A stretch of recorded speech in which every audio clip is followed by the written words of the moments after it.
अभी आपको बताएं कि सीनियर सहाफ़ी अरशद शरीफ की इब्तदाई पोस्टमार्टम रिपोर्ट सामने आ गई है। अरशद शरीफ के जिस्म के मुख्तलिफ अज़ा के नमूने लिए गए।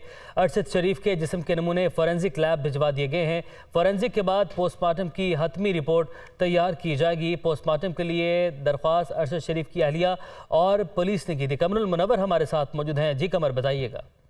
जी बिल्कुल, अरशद शरीफ की पोस्टमार्टम रिपोर्ट जो यहाँ पर की गई है उसके कुछ मंदरजात हैं जो सामने आए हैं। इसमें ये कहा गया कि अरशद शरीफ की लाश का अंदरूनी और बैरूनी तफसीली मुआयना किया गया है, जबकि अरशद शरीफ के जो जिस्म के मुख्तलिफ अज़ा हैं इनके नमूने हासिल कर लिए गए हैं। पैथोलॉजी की रिपोर्ट जो है वो उसके लिए भी भिजवा दिए गए हैं, जिसकी रिपोर्ट जो है वो कुछ दिनों बाद आएगी। ताहम जो अरशद शरीफ के जिस्म के नमूने फॉरेंसिक लेबॉर्ट्री के लिए भिजवाए गए हैं उसकी रिपोर्ट के लिए भी एक हफ्ता जो है वो दरकार है।